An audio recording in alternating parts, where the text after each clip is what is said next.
Let's speak to Patty Culhane, who's live in Washington for us. And Patty, no actual specific measures mentioned by Obama there, but he's asked his vice president to lead the team. And Joe Biden is a long-time advocate of more gun control, isn't he? He is, and we have some idea, basically, of what they're going to be looking at. The White House has already laid it out.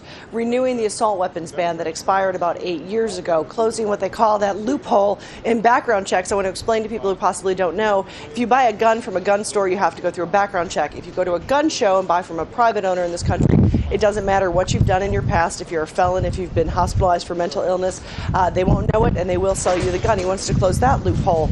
I think it's important to point out, when we talk about the assault weapons ban, and it'll be interesting to see, obviously it was a little bit strange, the first question after that speech was on the fiscal cliff. Be interesting to see if any of the reporters point out one of the things that the president was saying. He says it's time to stop selling of these assault weapons. It's time to stop selling these high-capacity ammunition clips. Now, the key word there is selling. The past assault ban that he's referring to about renewing did nothing to get rid of the guns that are in this country right now. There's really no actual statistics on how many guns are in America because, like I said, many of these guns don't have to be registered.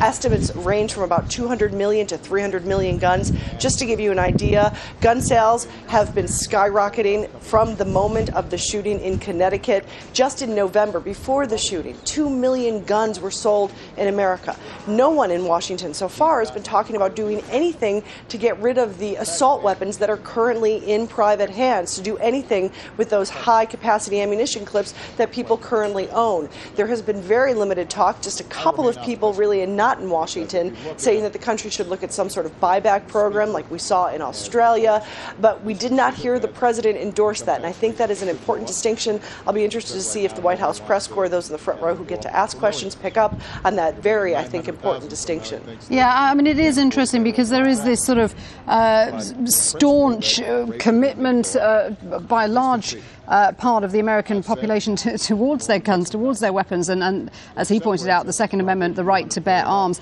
Obama's clearly betting on a sort of public consensus, a wave of emotion after the Connecticut shootings to try and carry some kind of gun control through. Do you think he's got that? Well, you know, and I thought that was very interesting because he said they will return their recommendations to me in January. Some of the biggest gun control advocates have been very harsh critics of this president for not speaking out sooner, for not coming out with ideas immediately after, because the emotion in this country, it is still raw. People are still consumed by this shooting. Just today, we're seeing a teacher, a first-grade teacher, being buried. She hid her students in a closet, stood in front of the gunman. She's going to be buried today. Her name was Vicky Soto. 6 other children between the ages of 6 and 7 are being buried. We are watching their coffins being carried into churches. We are hearing their families tell stories of what they loved, dancing and drawing and football teams. So it is still very much consuming the country. And the advocates of gun control have been telling this president that there is a short window, that he needs to capitalize on this moment, because it is the first time in about a decade that Americans have been openly talking about their belief on gun control. So the president is indicating that he's going to try and move fairly quickly on this. I have to tell you, though, he is going to get some pushback. We know that the National Rifle Association, a very powerful and somewhat feared lobby in Washington, has come out and said that they are willing to work to make sure that this tragedy doesn't happen again. But you saw the president right there, and I think this is important. He said it's going to take a wave of Americans. It's going to take courage. Now, some gun supporters in Congress have been pretty quiet in these last 4 days, but they're starting to come out. Some important Republicans especially have been saying that they don't think gun control legislation is the answer. They're all saying that mental health needs to be improved. So it is going to be a fight, and we'll see if the gun lobby decides to get on board with the president, if they're part of this discussion.